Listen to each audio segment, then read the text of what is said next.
Hey there, I'm Lynn Carpenter with Blissful Heart Coaching. Today I'm going to dive into a topic that's very powerful. It's about reclaiming your voice and speaking your truth. If you've ever felt like it's safer to stay quiet or to shrink to avoid conflict, judgment, or even discomfort, you're not alone. I've been there too. For years, I stayed quiet, trying to keep the peace and trying to be the good girl so that I could avoid punishment and shame. But it came at a cost. It really cost me a lot, my authenticity and ultimately my joy. I'm here to tell you it doesn't have to be that way. You can reclaim your voice. You can speak your truth. And I'm here to help you get started. By the end of this video, you'll understand why you've been holding back, how to reconnect with your authentic voice, and how to start speaking up in a way that's empowering and true to who you are. Let's start with why so many of us lose our voices in the first place. You weren't born quiet.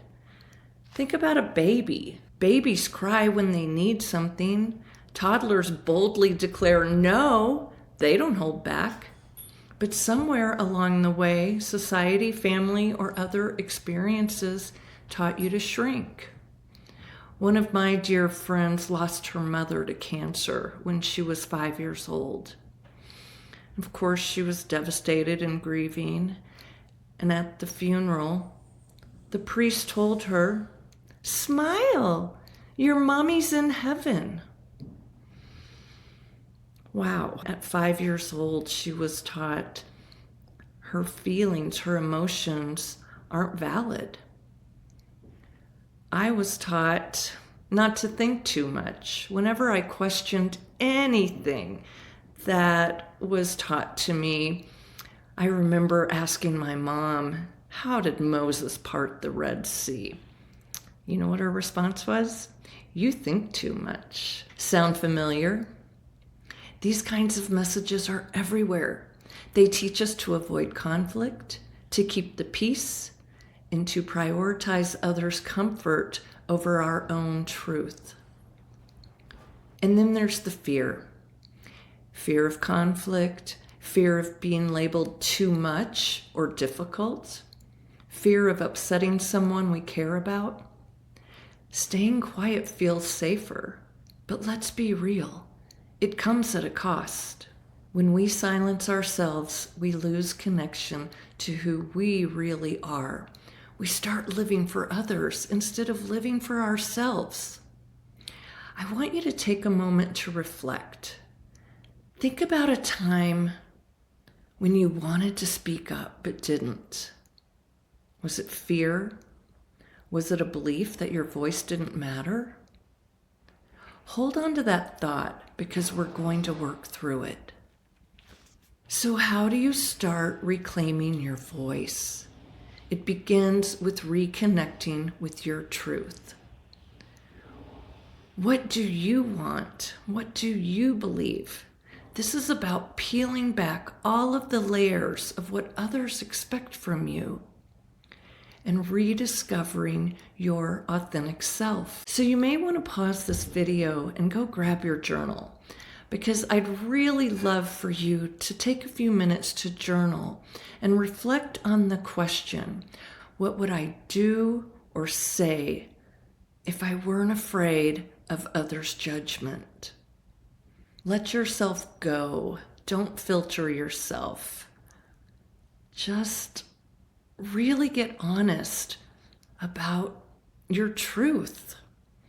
Let your real desires and thoughts come forward without filtering them. Next, start small. You don't have to confront every fear all at once. Begin with little moments where you speak up about what you need or want. For example, say no to something that doesn't serve you. Or share your honest opinion about something.